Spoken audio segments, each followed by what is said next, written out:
दो दिन असम और मेघालय में हल्के कोहरे की संभावना, तो नागालैंड और मणिपुर में भी हल्के कोहरे के आसार।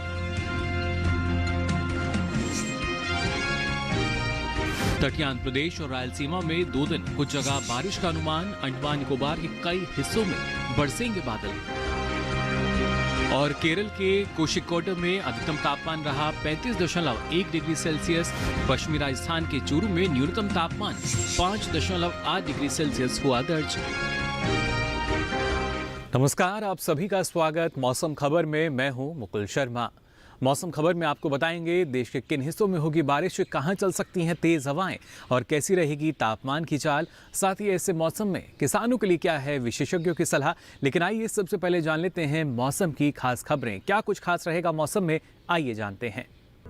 आज और कल केरल में बिजली चमकने के साथ ही तेज हवाओं की संभावना जताई गई है। लक्षद्वीप में कल बिजली चमकने के साथ ही तेज हवाएं चलने का अनुमान है। आज अंडमान निकोबार में कहीं कहीं मूसलाधार बारिश के आसार हैं। अंडमान निकोबार में आज बिजली चमकने के साथ ही तेज हवाएं चल सकती हैं। वहीं 2 दिन दक्षिण पश्चिम बंगाल की खाड़ी में 44 से 55 किलोमीटर प्रति घंटे की रफ्तार से तेज हवाएं चलने का अनुमान है। फिलहाल मछुआरों को इन इलाकों में न जाने की सलाह जारी की गई है। और आइए अब बुलेटिन में आगे बढ़ते हैं, बात करते हैं बारिश के अनुमान की। अगले 2 दिनों की अगर बात की जाए, देश के किन किन हिस्सों में बारिश हो सकती है और कहां कहां मौसम साफ बना रहेगा, आइए जान लेते हैं इस रिपोर्ट में। मौसम विभाग के अनुसार आज और कल जम्मू कश्मीर और लद्दाख में बारिश नहीं होगी। हिमाचल प्रदेश और उत्तराखंड में 2 दिन बारिश का अनुमान नहीं है। इसके अलावा 2 दिन पंजाब, हरियाणा और दिल्ली में बारिश के आसार नहीं हैं। पूर्वी और पश्चिमी उत्तर प्रदेश में 2 दिन बादल नहीं बरसेंगे। साथ ही 2 दिन पूर्वी और पश्चिमी राजस्थान में बारिश नहीं होगी। मौसम विभाग की माने तो पूर्वी भारत में 2 दिन बिहार, झारखंड और ओडिशा में बारिश की संभावना नहीं है। गांगे पश्चिम बंगाल में 2 दिन बारिश नहीं होगी। 2 दिन उप हिमालय, पश्चिम बंगाल और सिक्किम में भी बारिश की संभावना नहीं है। दूसरी ओर 2 दिन अरुणाचल प्रदेश में बारिश की संभावना फिलहाल नहीं है। असम और मेघालय में भी 2 दिन बादल नहीं बरसेंगे। साथ ही नागालैंड, मणिपुर, मिजोरम और त्रिपुरा में भी 2 दिन बारिश नहीं होगी। मध्य भारत की बात करें तो 2 दिन पूर्वी और पश्चिम मध्य प्रदेश में बारिश का अनुमान नहीं है। छत्तीसगढ़ और विदर्भ में 2 दिन यहाँ भी बारिश का अनुमान नहीं है। पश्चिम भारत में 2 दिन गुजरात और सौराष्ट्र कच्छ में भी बारिश की संभावना नहीं है। साथ ही 2 दिन कोंकण, गोवा, मध्य महाराष्ट्र और मराठवाड़ा में भी पानी नहीं बरसेगा। दक्षिण भारत की बात करें तो 2 दिन तटीय आंध्र प्रदेश और रायलसीमा में कुछ जगह बारिश का अनुमान है। तेलंगाना में 2 दिन बारिश नहीं होगी। तमिलनाडु और पुडुचेरी में 2 दिन कुछ इलाकों में बारिश की संभावना है, जबकि 2 दिन तटीय कर्नाटक में बादल नहीं बरसेंगे। उत्तरी और दक्षिणी आंतरिक कर्नाटक में 2 दिन कहीं कहीं बारिश हो सकती है। केरल और लक्षद्वीप में 2 दिन कई जगह बारिश के आसार हैं। वहीं 2 दिन अंडमान निकोबार में भी कई स्थानों पर बारिश का अनुमान जताया गया है। तो जाना आपने बारिश की स्थिति क्या रहेगी, लेकिन बात अगर करें पिछले 24 घंटों के दौरान देश के किन हिस्सों में बारिश दर्ज की गई, आइए जानते हैं। मध्य महाराष्ट्र में कहीं कहीं बारिश दर्ज की गई। तटीय आंध्र प्रदेश में भी कुछ जगह बारिश हुई। तेलंगाना और रायलसीमा में भी कहीं कहीं बारिश हुई। तमिलनाडु में इक्का दुक्का स्थानों पर बादल बरसे। उत्तरी आंतरिक कर्नाटक में भी कहीं कहीं पानी बरसा। केरल में इक्का दुक्का हिस्सों में बारिश दर्ज की गई।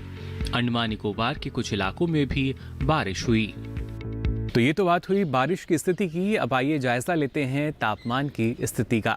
खासतौर से अधिकतम और न्यूनतम तापमान की बात की जाए, यानी किस राज्य में रहा सबसे अधिक तापमान और कहाँ रहा सबसे कम, बताएंगे आपको बाकी राज्यों का भी हाल। लेकिन आइए सबसे पहले जायजा लेते हैं अधिकतम तापमान की स्थिति का।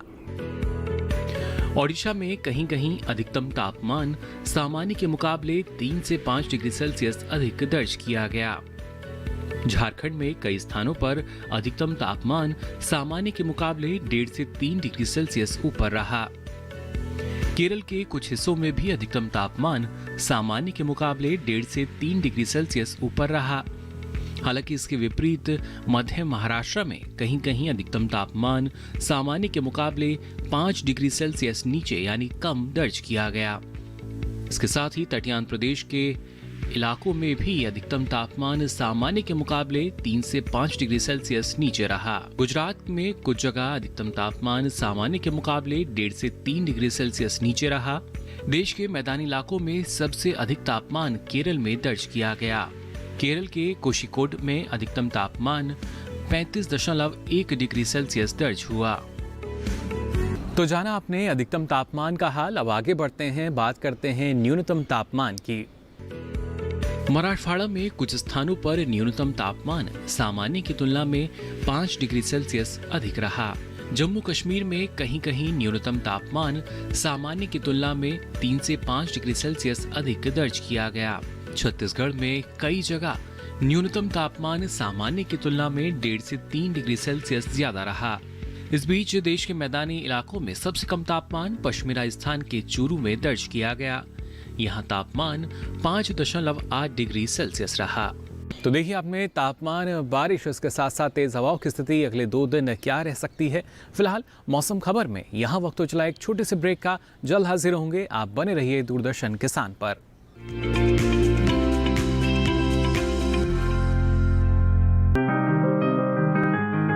बीमारियों से कैसे बचेगी फसल? मवेशियों की मुश्किलों का क्या है हल? कहां से लाएं बीज, कितनी लगेगी खाद? किसानों के हर फोन का विशेषज्ञ देंगे जवाब। देखिए हेलो किसान लाइव सोमवार से शुक्रवार शाम 6 बजे।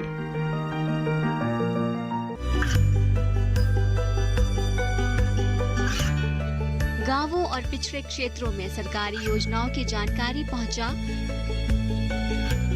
देश में कौशल और क्षमता विकास कर ग्रामीणों को सामाजिक बदलाव और विकास से जोड़ने की दूरदर्शन किसान की पहल चौपाल चर्चा देखें सोमवार से शुक्रवार सुबह 9 बजे।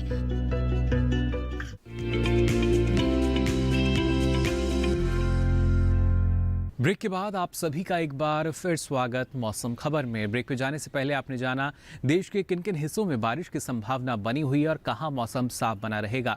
खासतौर से दक्षिण भारत की अगर बात करें तो यहां पर लगातार बारिश की स्थिति कई जगह देखने को मिली। ऐसे में किसान जो हैं कौन कौन से कृषि कार्य यहां कर सकते हैं, यानी कई ऐसी फसलें हैं जिनकी बुआई का समय है और कुछ की रोपाई भी किसान इस समय कर सकते हैं, और किस तरीके से बेहतर समय पर सही कृषि कार्य करके किसान अच्छी उपज ले सकते हैं। आइए जान लेते हैं इस रिपोर्ट में।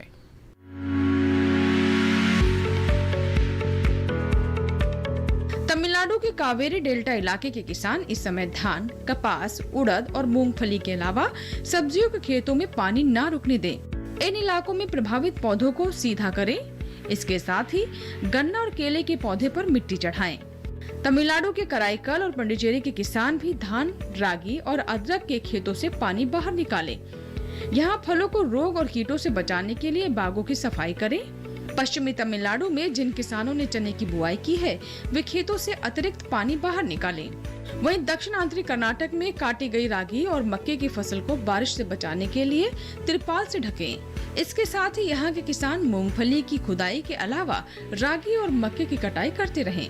दक्षिणांतरी कर्नाटक में ही केला और टमाटर को तेज हवाओं से बचाएं। इसके साथ ही यहाँ के किसान इस समय काबुली चना, सोयाबीन, चना, मूंग, उड़द और मटर की बुआई कर सकते हैं। यहीं इस समय प्याज, लहसुन, टमाटर, बैंगन, मिर्च, मटर, तरबूज और गाजर की बुआई भी की जा सकती है। उत्तरी आंतरिक कर्नाटक में गेहूं, काबुली चना, मूंगफली और ज्वार की बुआई का काम पूरा कर लें। यहीं गन्ने की रोपाई भी करते रहें किसान। तटीय कर्नाटक के किसान उड़द, मूंग और सेम के अलावा बैंगन, खीरा, चौलाई और करेला के अलावा कद्दू वर्गीय सब्जियों की बुआई कर लें। वहीं आंध्र प्रदेश के प्रकाशम जिले के किसान इस समय अरहर, उड़द और सब्जियों के खेतों से पानी निकालें। वहीं आंध्र प्रदेश के नेल्लोर जिले में भी मूंग और उड़द के खेतों में पानी न रुकने दें। इसके अलावा तेलंगाना के किसान भी अरहर, काबुली चना और सब्जियों के खेतों से पानी बाहर निकालें। इसके साथ ही यहाँ काटी गई फसलों को सुरक्षित स्थान पर रखें। और आइए अब आगे बढ़ते हैं। आज की फसल में बात करते हैं गाजर की। जी हाँ, अगर आप इसकी खेती करना चाहते हैं तो कई ऐसी महत्वपूर्ण बातें हैं जिनका ख्याल आपको रखना होगा। फिर चाहे उन्नत किस्म की बात की जाए या उचित प्रबंधन की हम बात करें, इन तमाम जानकारी के लिए आइए नजर डाल लेते हैं इस खास रिपोर्ट पर भी।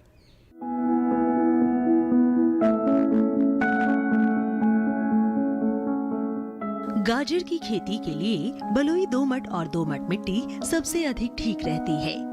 जिस खेत में आप गाजर बो रहे हो उसमें से पानी निकालने का पूरा प्रबंध होना चाहिए। मेड़ों पर फसल बोने से जल भराव का खतरा कम हो जाता है।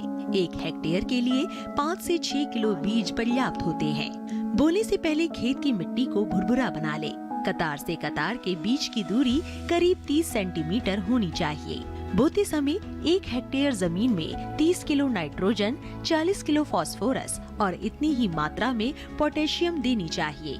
बुआई के 25 से 30 दिन बाद 15 किलो नाइट्रोजन दे दे और 45 से 50 दिन बाद भी 15 किलो नाइट्रोजन प्रति हेक्टेयर के हिसाब से दे। जब बीज उगाए तो 8 से 10 दिन के अंतराल पर सिंचाई करें।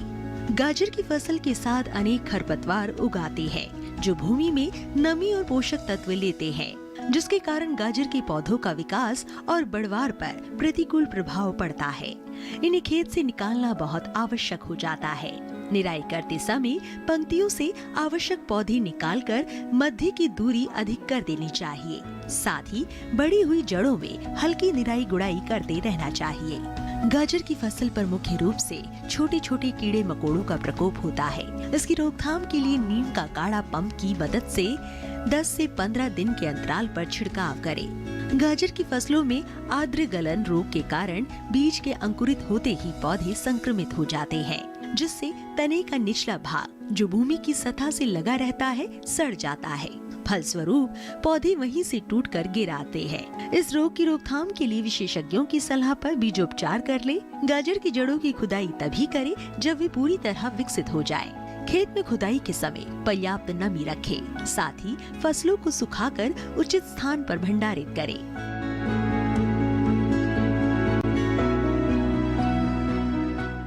तो जाना आपने गाजर की सफलतापूर्वक आप खेती कैसे कर सकते हैं। अब आगे बढ़ते हैं और आपको बताते हैं मौसम के लिहाज से अरुणाचल प्रदेश और मणिपुर के किसान कौन कौन से कृषि कार्य कर सकते हैं। अरुणाचल प्रदेश में आलू की रोपाई जारी रखें। अरुणाचल प्रदेश में मटर और मक्के की बुआई किसान करते रहें। साथ ही अरुणाचल प्रदेश में किसान धान की कटाई कर लें। इसके अलावा अरुणाचल प्रदेश के किसान सरसों में आवश्यकता अनुसार हल्की सिंचाई करें। वहीं मणिपुर में किसान खरीफ धान की कटाई जारी रखें। मणिपुर में किसान आलू की रोपाई और अदरक की खुदाई कर सकते हैं। मणिपुर में रबी मक्का और मसूर की किसान बुआई करें। साथ ही यहाँ किसान 45 से 60 दिन हो चुके प्याज के पौध की रोपाई कर सकते हैं। इसी के साथ ही मौसम खबर में यहाँ वक्त हो चला एक और छोटे से ब्रेक का। ब्रेक से लौटेंगे तो आपको बताएंगे मौसम से जुड़ी कुछ और खास जानकारी। आप बने रहिए दूरदर्शन किसान पर।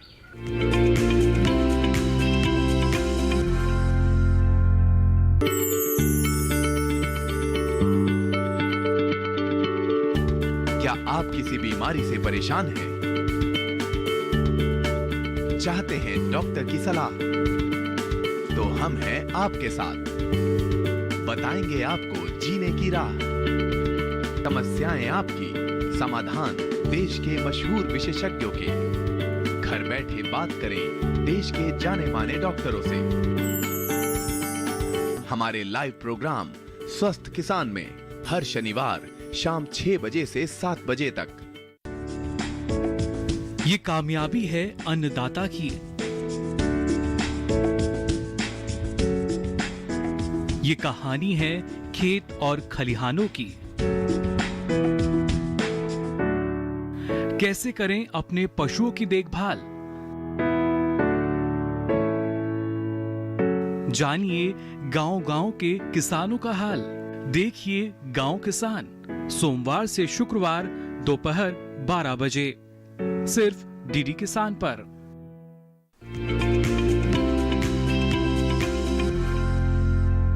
ब्रेक के बाद आप सभी का एक बार फिर स्वागत मौसम खबर में। अब चलिए आगे बढ़ते हैं और आपको बताते हैं मौसम के लिहाज से अगर बात की जाए मेघालय की या त्रिपुरा की, जो हमारे उत्तर पूर्वी राज्य हैं, यहाँ पर किसान कौन कौन से कृषि कार्य कर सकते हैं, आइए देखते हैं। असम के पहाड़ी इलाकों में गोभी वर्गीय सब्जियों की किसान रोपाई कर सकते हैं। साथ ही पहाड़ी इलाकों के किसान दलहनी और तिलहनी फसलों की बुआई भी कर लें। वहीं असम के पहाड़ी इलाके में बोरो धान की किसान नर्सरी लगा सकते हैं, जबकि असम के निचली ब्रह्मपुत्र घाटी इलाके में आलू की रोपाई करें। मेघालय में गोभी वर्गीय सब्जियों की रोपाई करें। मेघालय के निचले इलाके में खरीफ धान की किसान कटाई कर लें। मिजोरम में धान, तिल और सोयाबीन की कटाई करें। साथ ही मिजोरम में प्याज और लहसुन की नर्सरी किसान लगा सकते हैं। त्रिपुरा में गोभी वर्गीय सब्जियों की रोपाई जारी रखें। इसके साथ ही त्रिपुरा में ही किसान आलू की रोपाई का काम कर सकते हैं। और आइए अब बुलेटिन में आगे बढ़ते हैं, बात करते हैं मौसम की खास खबरों की। मौसम में क्या कुछ खास रहेगा, किन किन हिस्सों में तेज हवाएं चलने की संभावना जताई गई है, आइए जानते हैं। 2 दिन असम और मेघालय में कहीं कहीं हल्के कोहरे के आसार हैं। नागालैंड, मणिपुर, मिजोरम और त्रिपुरा में भी 2 दिन हल्का कोहरा छा सकता है। अगले 2 से 3 दिनों के दौरान तापमान में गिरावट आ सकती है। पूर्वी और उत्तर पश्चिम भारत में 2 से 3 डिग्री तक तापमान गिर सकता है। अगले 2 से 3 दिन मध्य भारत में न्यूनतम तापमान स्थिर रहेगा। 3 से 4 दिनों में देश के बाकी हिस्सों में भी तापमान में स्थिरता रहेगी। और अब चलते चलते नजर डालते हैं देश के प्रमुख शहरों के तापमान पर।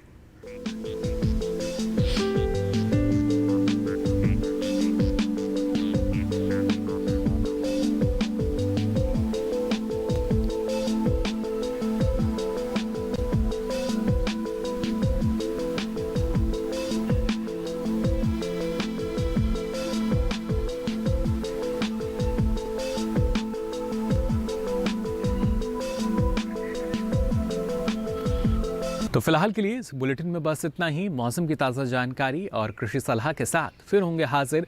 तब तक के लिए दीजिए इजाज़त। नमस्कार।